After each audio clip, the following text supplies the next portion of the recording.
Joining us are Congresswoman Robin Kelly, a Democrat from Madison and now chair of the Democratic Party of Illinois, Congressman Adam Kinzinger, a Republican from Shanahan, and Congressman Raja Krishnamoorthi, a Democrat from Schaumburg. Welcome back to all of you. Representative Krishnamoorthi, I want to start with the border situation. There has been a swell in recent months of unaccompanied minors. What needs to be done in the near term to stabilize the situation there? Well, I think what President Biden is doing makes a lot of sense and bringing some humanity to how we treat the children. Unlike before, we should not be detaining them at these border facilities, and we should be obviously resettling them into better surroundings pending their asylum cases and so forth.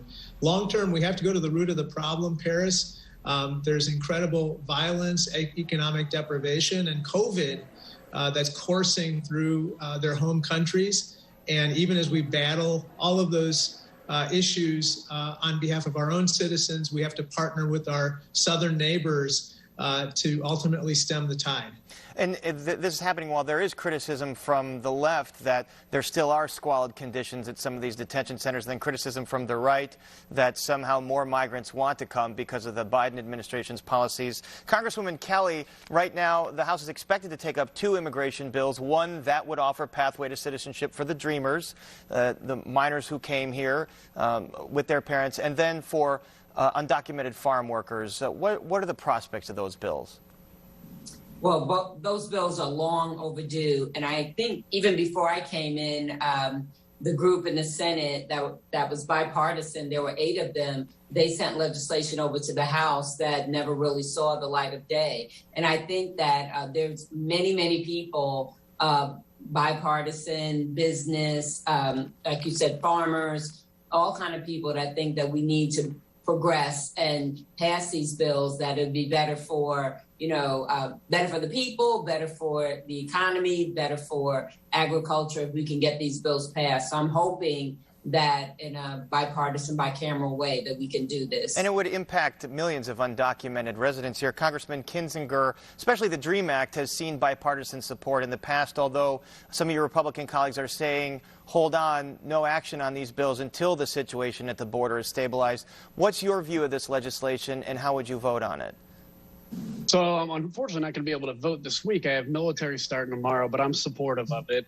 Look, the reality is we have to look at immigration from a real lens. We have people that are here that know no country besides this one. We're not going to deport them all, so let's fix that problem. And there's any number of things when it comes to border security that we all agree on what to do for a pathway to at least legalization.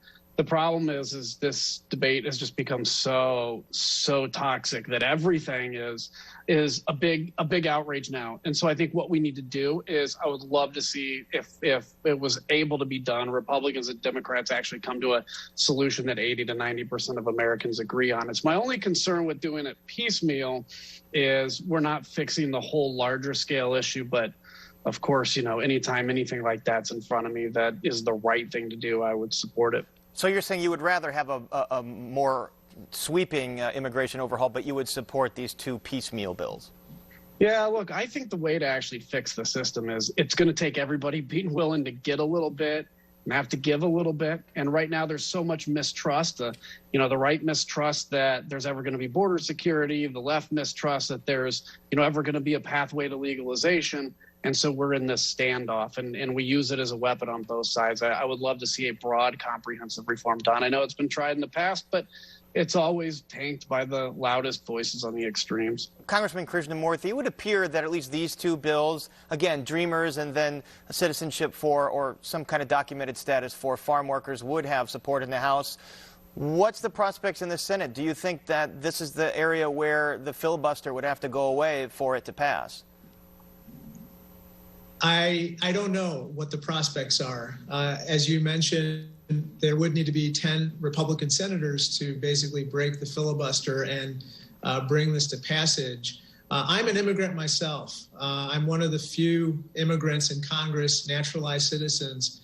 And so this is a very important issue to me and my constituents. 30% of my 750,000 constituents are immigrants. And these dreamers are some of the finest people you're ever going to meet. And that's why Senator Dick Durbin, our state senior senator, is pushing for this bill so strongly. And that's why I am too. These folks deserve to be here. They are American in every way, shape, and form, except on paper. And that has to change. Congresswoman Kelly, I want to move on to the voting rights bill that the House did pass, and it faces an uncertain future in the Senate. It would, among other things, do away with forms of voter ID. It would codify lengthy early voting periods and then do away with partisan gerrymandering. What do you think is going to happen? Another area where the filibuster is going to have to go away for it to advance in the Senate? First of all, I just want to thank my colleague, Adam Kinzinger, for his continued service to the country. Thank you so much, Adam. I think the vote is going to have a hard time. Unfortunately, we definitely need to do something because so many states are trying to pass legislation that suppresses the vote. But I do think it'll be tough to get 60 votes to pass H.R. 1, I'm assuming you're speaking of. Correct, H.R. 1. And Congressman Kinzinger, to those efforts in state houses like Arizona, Texas, Georgia, they've passed restrictive voting bills that would shorten early voting periods, make it easier to purge voters from the rolls. As you know, critics have said that this is Republicans trying to benefit their voters and hurt Democratic voters, some saying it's a new Jim Crow, that it hurts voters of color. How do you see these efforts going on at the state level? Well, I see, some of them, I mean, there's so many of them, I have to speak very generally. Some of them may be real attempts to say we want to make sure we have a safe and secure voting system, which we all would want. Some of them are a continuation of the big lie that the election was stolen, and somehow passing something like this is in essence tacit acknowledgement that the system was rigged and the system didn't work. So I think I don't want to paint them all with a broad brush. I think, in some cases we talk about shortening the time of early voting. If it's done because we don't want campaigns to start 6 months out, that's one thing. If it's done, though, to deny people the opportunity to vote, then that's wrong. I think the bottom line is we want to make sure that everybody that is eligible to vote, that wants to vote, has the ability to vote. And then as Republicans or Democrats, go out and compete on ideas and turn your people out to the polls. But I think playing games, when it's not a legitimate concern, where there isn't any real concern, is frankly, it's not even good politics, and it's wrong, for a republic like ours. And there are some Republicans that have separated themselves from that, like the Lieutenant Governor of Georgia. We're going to have to leave it there for right now, but later in the program, we'll be joined again by the representatives to discuss things like the Equal Rights Amendment and more. But for now, our thanks to Representatives Kelly, Kinzinger, and Krishnamoorthi. Thank you so much.